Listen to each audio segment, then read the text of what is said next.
started. Okay, It's great. Bird Hour. So, hi everyone. I'm Regina Armour from Horizon Science Academy, Southwest Chicago, located on 5401 Southwestern Avenue. Don't forget to follow us on YouTube, Facebook, Instagram, and Twitter. We're streaming live on YouTube now. And we have a special guest because around January or February, if you live in the city and you, especially if you were born and raised here, you start thinking about spring at the end of January. Okay. So we have already started to think about spring, and we have invited Ms. Jessica Becker, who's a program specialist for the forest preserves of Cook County. And she is going to talk to us about being a bird nerd because that is really starting to take off, and that's a big deal these days. So, Jessica, kind of tell us about a little bit about what you do at the forest preserves and programs that are available, and give us some hope that spring will spring eternal. Yeah, definitely. So, hi guys, my name is Jessica, and I'm a program specialist with the Conservation and Experiential Programming Department of the Forest Preserves. And that's basically a fancy way of saying the Education and Recreation Department. So, I put on educational and recreational events. I work primarily in the south zone of the county. So, pretty much where you guys are south. And then we have other teams that work up north. So we're all over the county, right in your backyard. I'll actually put up a map in a little bit to show you kind of where we are in relation to where you are. But the Forest Preserves is first and foremost a land management agency. We own and manage about 70,000 acres of land throughout Cook County. It makes up about 11% of the county. And we do have a few Wow. preserves in Chicago, which is really cool. Wow. A lot. And It is a lot. we don't really realize that a lot of don't have the green lands and the kind of mini forests and parks that we have to kind of go out and check out nature. A lot of cities don't have that. Yeah, Chicago's very fortunate because the Forest Preserves of Cook County is the oldest and largest forest preserve district in the country.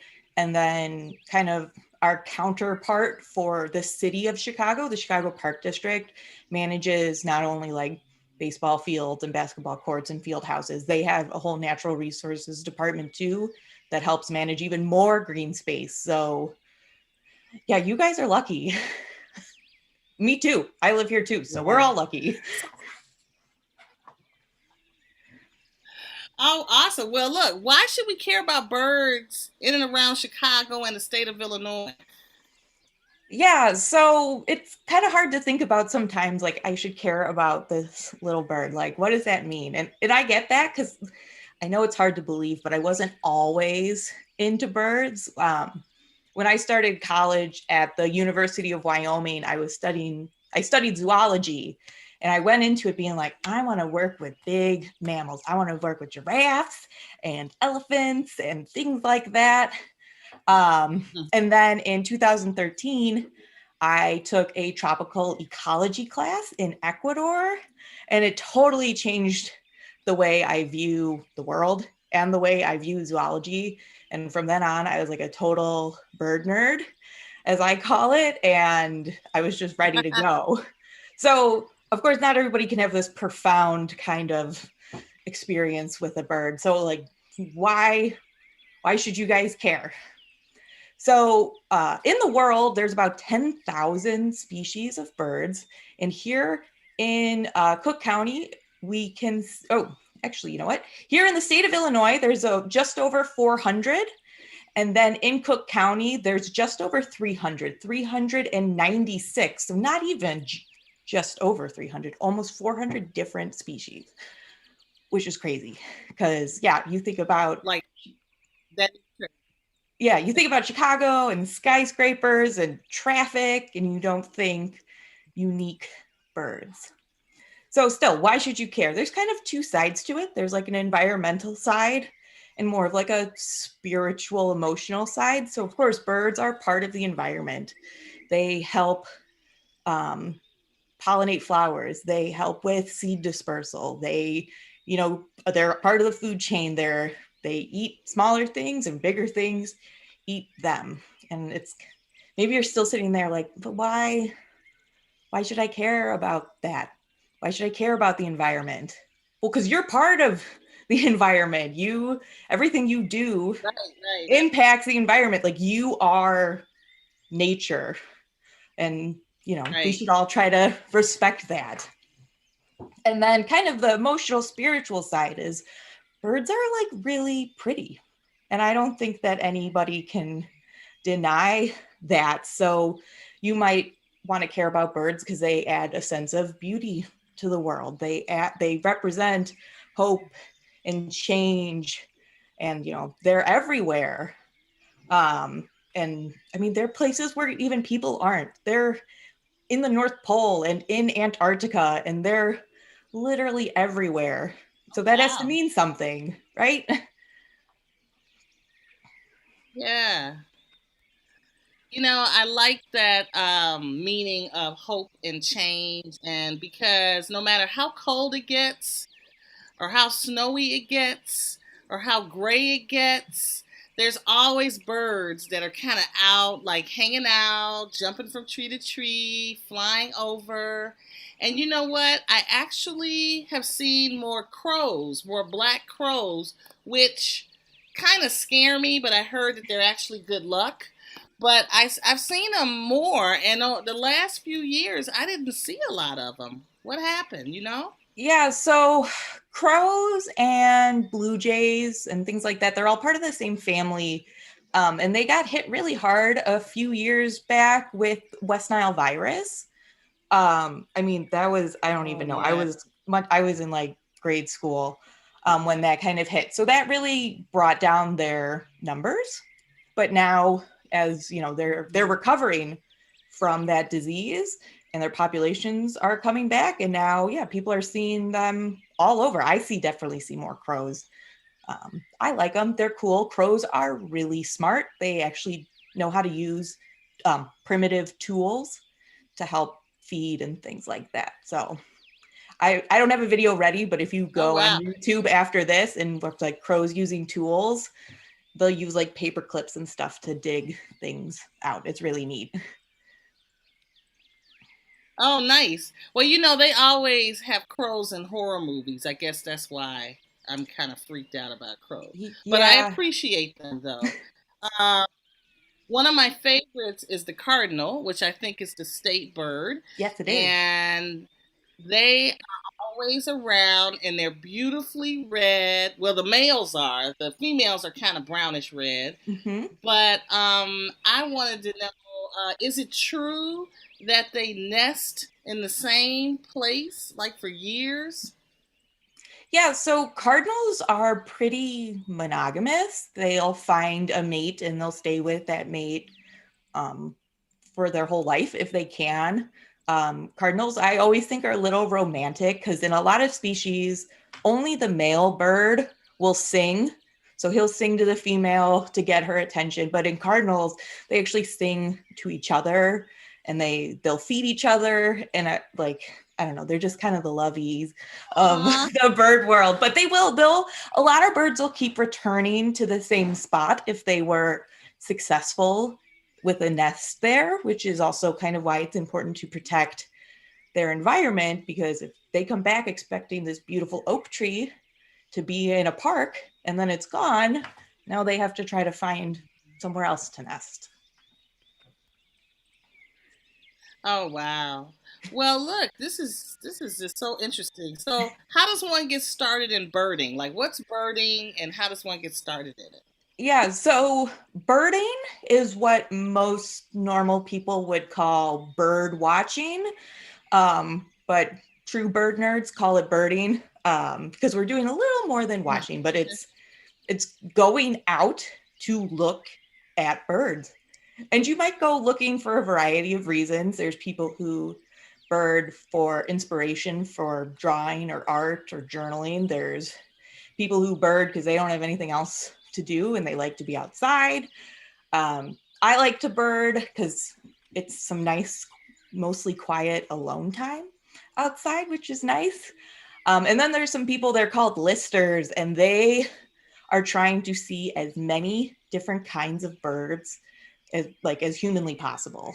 There's people who travel the world for a whole year and try to see all the bird species. There's somebody who tries to see as many new species of birds in Illinois as possible. It's crazy. And I wish one day I could do that, but with work and stuff, it gets kind of tough.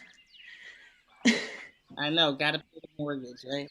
Well, look, we got a question. We got a couple questions from our audience. Should I be feeding the birds, and what's the best thing to feed them in the winter? Yeah, so bird feeding is really popular. I have quite a few bird feeders out in my yard too. My number one recommendation is black oiled sunflower seeds. Really simple. If you go to like any big box store to where their like outdoor section is where all the bird feeders are, black oiled sunflower seeds are kind of a catch-all. The cardinals like the blue jays like the sparrows like the doves like and it's a nice catch-all. Not the sunflower seeds that you get in like the snack aisle. No salted or spicy whatever sunflower seeds. Make sure they're unprocessed. And then if you wanted to get a little fancier, you could try things like safflower seeds or suet. But bird feeding can be a bit of a commitment because, well, once you start, you can stop, but you kind of get personally attached to them. But it does start to draw other wildlife to your yard. It's called bird food, but it's really just food. So you kind of have to be ready to maybe deal with some other wildlife in your yard, which that's a whole nother podcast we can do about dealing with regular non-bird wildlife in your yard. But I love it. It's so entertaining. It really is. I mean, you can literally sit on your back porch or front porch and just watch for an hour and just watch different birds come up and do things and socialize, and maybe they're fighting over something, and it's just so, I don't know how to explain it, but it is a pretty cool experience. It's not boring at all. Not boring at all. Yeah. And then I buy these little books that have birds in them where you can identify the birds. Like if you don't know what the bird is, you can have a little guidebook that'll kind of help you. Yeah, there's tons of different guidebooks, and birding really took off last year during the pandemic because it's something that you can do from your house. You put up the bird feeder in front of the front window, and now you have something for the kids to do, for the adults to do that's different and still somewhat educational. Yes. So you have like a couple of slides you want to share with us, I think. So I can do that. Yeah, let me pop it up on the screen. And anyone that has questions, just put them in the response and we'll try to get them answered for you. So drop those questions in. Yeah, so kind of as mentioned, just about the forest preserves. So here is our mission. It's to acquire, restore, and manage lands for the purpose of protection and preserving for people now and in the future. So we're looking ahead. The forest preserves is over 100 years old, and we're already planning for the next 100 years. Let's see. Let me try to find. Oh, yeah. So here's the map of Cook County. All those little green spaces are forest preserve land. This map just shows forest preserve and water. So you can kind of see we're all over the place. And I do have another screen over here. So if I'm looking sideways, I'm checking out my PowerPoint. And yeah. So, oops. So here's the map I made kind of for you guys. So the red spot here is pretty much where you guys are, as close as Google Maps can do it. And then all the purple stars are birding hotspots near you. So this is Sherman Park. And then Washington Park Mm-hmm. and Jackson Park, all those are phenomenal birding sites, and they're really accessible, because that's the thing, is people used to think that birding was just kind of for like old white people, and yeah, they're still there, but it's for everybody now. Everybody can go birding, and the more parks that have kind of paved or like limestone that make it easy for anybody to walk. Not everybody wants to go terrain tromping, and I don't blame them. And then if we're looking kind of at forest preserve sites, right here off of 55 at Harlem is Chicago Portage Woods, which is one of my favorite sites to bird at. It has a nice, it probably is less than a mile loop around a little wetland. Lots of good songbirds there.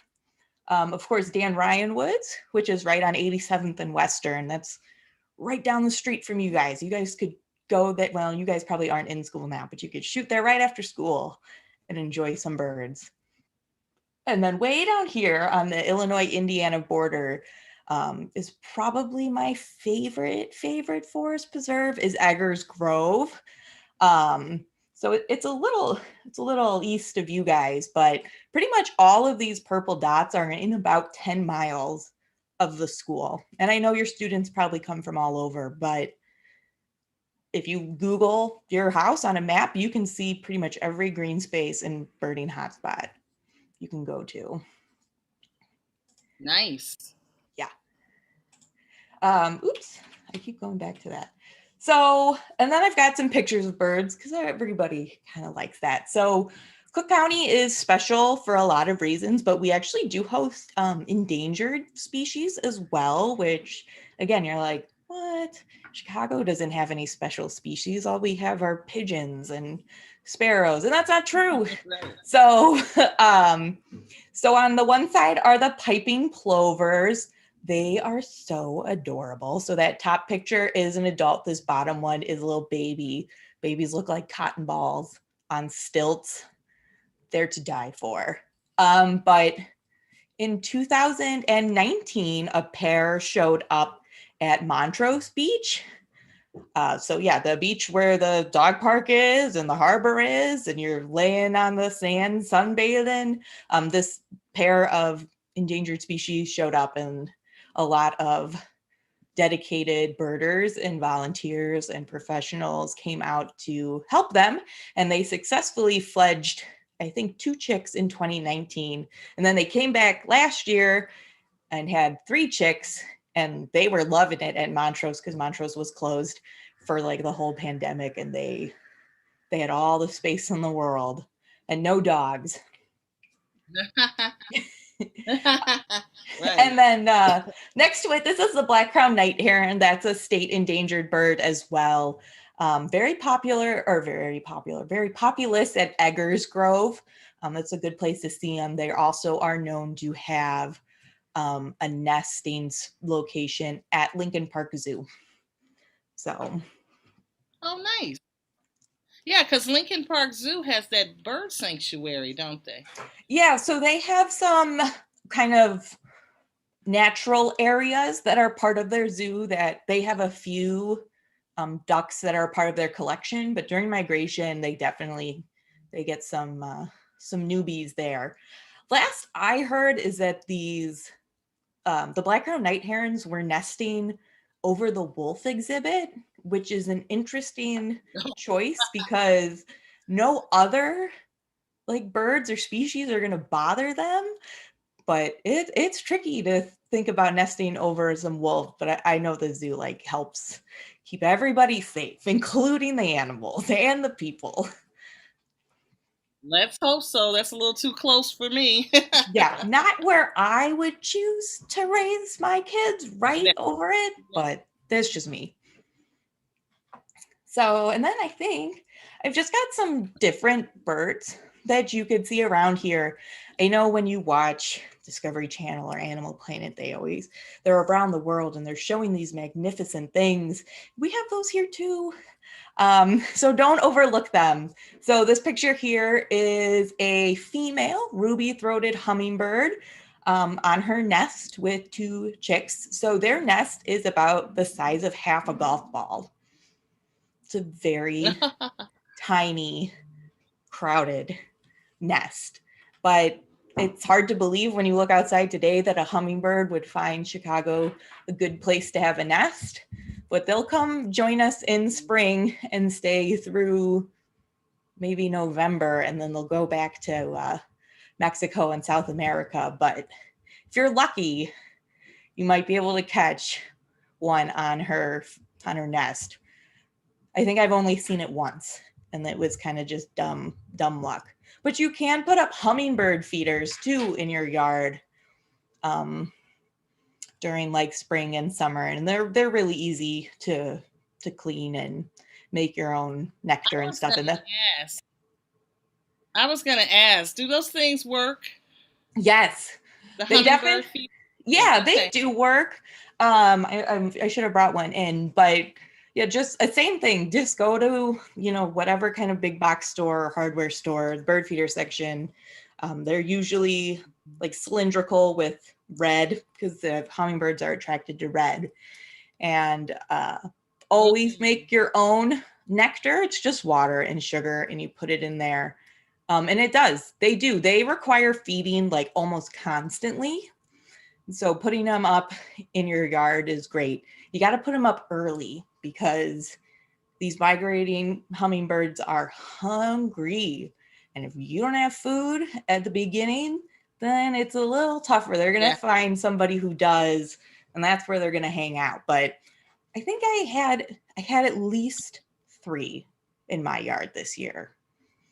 That was the most I ever saw at once. Nice. Well, I have another question, and I'm encouraging all our friends out there that have joined us, hit the like button and ask questions using the live chat. But we've got another one. Okay. And we've got someone who wants to know what events are coming up this spring and summer that we can enjoy as far as birding. Sure. So the Forest Preserves of Cook County is always really busy. We have events going on almost every day. Some about birding, some not. So the first thing I recommend is always to go to our website. It's up on the screen, and it's fpdcc.com. And along the top, click on events, and you can sort it by activity. You can sort it by location. You can sort it by age, whatever you want. But what's coming up soon is actually this Saturday, the 6th, at Little Red Schoolhouse, which is out west in like the Palos region, Palos Heights, Hickory Hills, Willow Springs area. They're doing a bird hike in the morning. All of the Forest Preserve bird walks are super beginner friendly. So they almost always have field guides and binoculars to use, and they welcome newcomers. So don't be afraid to go because you don't know anything about birds. The only way to know is to start doing it and go.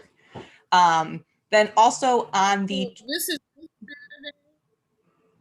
That's this Saturday? That's this Saturday, the 6th at 8:30 a.m. Okay. Birding is an early event.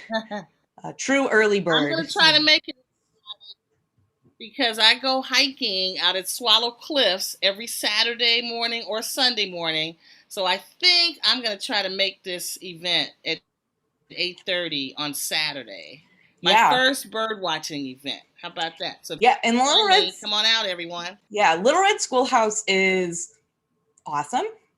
So, and the staff there is amazing. So it's pretty much guaranteed to be a good time. And then on the 27th, I am hosting a little birding event at Dan Ryan Woods. We're putting up some new bird feeders there. So we're hoping to be able to do some bird watching and participate in the Citizen Science Project Feeder Watch. And then we'll have some other bird related things, some bird artifacts to look at, and probably a bird art project. So all ages, and that'll probably be at 9 a.m. I'm still planning it, but Dan Ryan Woods on the 27th, 9 a.m. Awesome. Anything else that's coming up in the, like, do you have things, do you have a birders convention? Do you have any events for birders? How do we Yeah, find out about birders clubs? Because I know there's a group of black birders, African American birders, and they're called the Black Birders. And then they have a group for Latino birders that is done in Spanish, I found out. Do you know anything about how we can get in touch with some of yeah. these So organizations? there is quite a few birding organizations throughout Chicago. So of course you can come bird with Forest Preserve staff and volunteers. I always encourage that.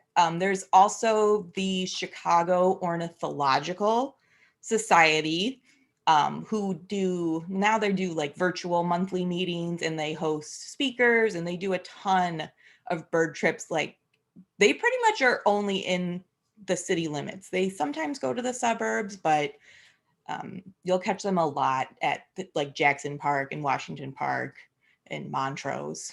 Then there's also the Chicago Audubon Society. I know it's confusing, and hopefully maybe I can send some links out with everybody that tells you where to find these. They do bird walks. They're mostly up north, but they are starting to branch south. And then Audubon Great Lakes is the ones who usually host the Spanish versions. They have, not that none of these other ones do, but they have amazing staff who do bilingual bird walks pretty frequently. So I recommend that you go to their websites. You probably can find them if you go to our website, and then up on the top it says things to do, and then birding. You'll probably get linked to a lot of them, because I mean, you could go birding every single weekend with a new group probably. So, do we have a bird sanctuary here in Chicago? I think I heard there was a few of them, right? Yeah, so we have a few important bird areas. We also have a few Illinois nature preserves, which would kind of encompass all nature. Let's see if I can pull back up that map of this one. So a lot of the lakefront habitat is protected for things like the piping plover, or certain kinds of owls and ducks and things. Birds have a tendency to hang out by the lake. Dan Ryan Woods is not a nature preserve. I'm trying to think of what might be near you guys, but Wampum Lake, which is in like Thornton Lansing, is an Illinois nature preserve. Orland Grassland is an Illinois nature preserve. So there's quite a few, and I do not work for the Chicago Park District, so I can't speak to which of their sites are accredited as important bird areas. But yeah, there's a very active community of birders and biologists and conservationists who are working very hard to protect urban birds, because their habitat here is just as important as any other habitat. So I'm glad you said urban birds, because what about these birds that we see in parking lots and just kind of hanging out, and there's no trees around, and it seems to be tons of them. And then you have the Canadian geese, right? It Right. seems to be tons of them. So what's the story behind these urban birds that have adapted? Yeah, so there are urban birds that we see here all the time. The Canada geese are everywhere. Certainly the pigeons that you see downtown are everywhere, and little sparrows and things. So some birds are very good with just dealing with people and taking advantage of people food, people structures, and parking lots and things like that. So they go where the food is. So when you're in a big parking lot and you see a gull, it's like, why is there a seagull in the middle of this parking lot? There's no sea here. They like the big open space, and they like whatever the French fries and things are. That's just how they are. They're so used to being with people that's what they do. But then there's other birds. Let me see. I keep going to those. Let's see. Let's see if I have one. Oh, like the osprey. This is a really cool bird of prey that we see in migration and over the summer. And they like to nest up really high. So people, forest preserves, Chicago Park District, other conservation organizations put up these osprey poles because the city doesn't really offer a lot of really high cliffs or really high trees that aren't disturbed very often. So we put up these special poles just for them. Other urban birds, you guys see the robins all the time, I'm sure, during spring and summer, all over the lawn. They're exciting to watch. I always like to watch them after it rains and you can see them like pulling the worms and stuff out of the grass, which is, I don't like worms, but it's cool. I like to watch the birds do it. And then, oh yeah, so mourning doves, another one. They're just so used to people. So they just kind of chill and do their own thing. And, you know, that's okay. Sometimes you just got to let them do what they do. I love the sound that they make in kind of like the morning. And, you know, at first I thought it was morning as in sunrise morning, but now I know it's morning because of the cooing that they do. Yeah. I love these birds. Yeah, they kind of sound like they're crying. Some people say they sound like owls. Yeah, but it's a really soft coo. They're fun. They're fun to watch. They do like to make nests near people's house, and their nest is really simple. They don't make a very intricate nest like that hummingbird nest. They just lay like a couple of sticks and then put their egg in the middle. And it's kind of like, all right, if that's what you want to do. So, what other facts do we not know about birds here in Illinois? Probably a lot. I mean, I could sit here and talk for hours and hours and hours about birds, but something to know is that Illinois and Chicagoland is really important for migratory birds. So we're on what's called the the Central Flyway. So birds, they start in Mexico. They start in South America or Mexico and they fly up and they fly through here and they use the Mississippi River, they use the Illinois River, the Des Plaines River, the Chicago River, and Lake Michigan to kind of follow their way north. And they use those resources, food, water, shelter, along the way. So we see some really interesting birds, which I don't think I put too many in the slideshow. I picked more common birds, but we get what are called tropical migrants. So they spend their winter in Colombia and then they nest up in the Arctic Circle. So actually it's not one of my favorite birds. It is my absolute favorite bird is the sandhill crane. So here's a sandhill adult with their little baby colt. And they spend I know, they're so cute. I say all birds are cute though, so maybe don't take my word for it. But they spend their winters along the Gulf Coast, New Mexico, Texas, and then they fly in groups, sometimes by the thousands, up to the Arctic Circle, so way up north. And that's where they lay their eggs. That's where they kind of raise their young. And then they fly all the way back down. So some birds are making trips that are tens. Wow. So yeah, that little hummingbird started in Mexico. I was like, they cover a lot of lot of land. They cover a lot of the country. They fly. Wow, how do they even fly all those miles? Those are thousands and thousands of miles.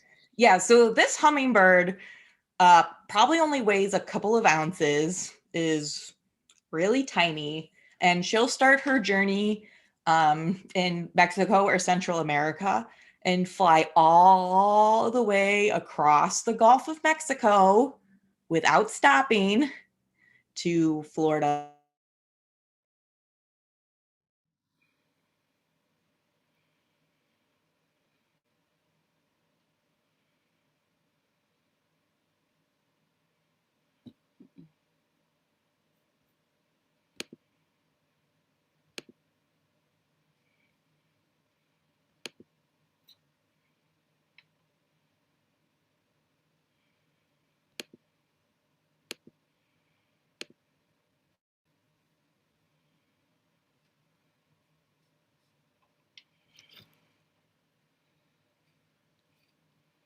I'm frozen. Oh, there we go. I got frozen there for a second. So turn off your mic. Your mic is you're I got muted. it.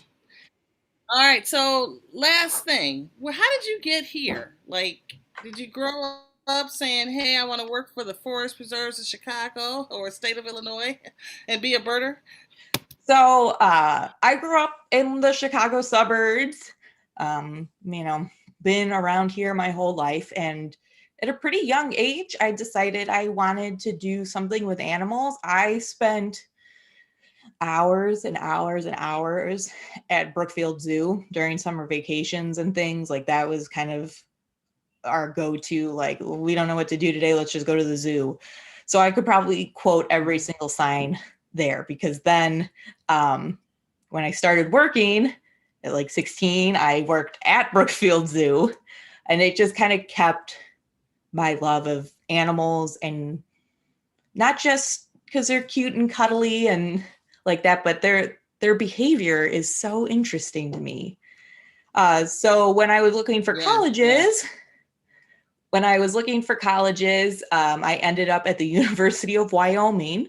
If you don't know where Wyoming is, it's the state above Colorado, um, and below Montana, because they have a really great zoology program there. And I spent 4 years there studying everything you need to know. But one thing I noticed there is the people's connection to the land and the wildlife.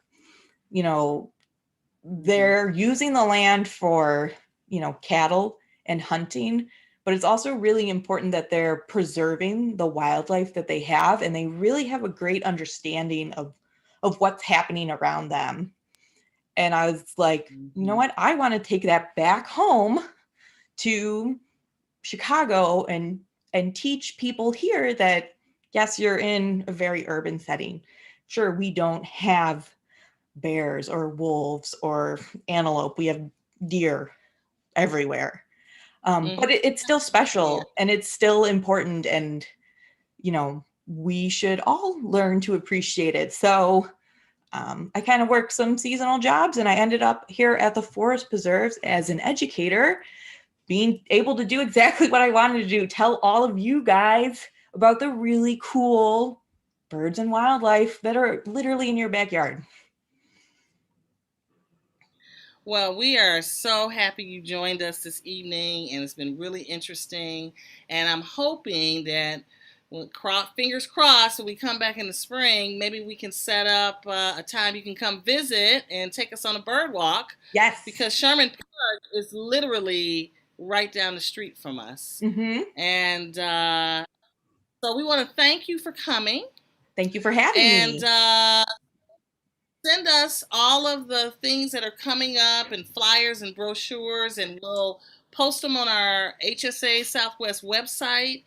The podcast will be posted so you can forward it to friends or rewatch it. And thanks everybody for coming. Yeah, thank you guys. I hope to see you out in the All right, see preserves. you later. All right, bye.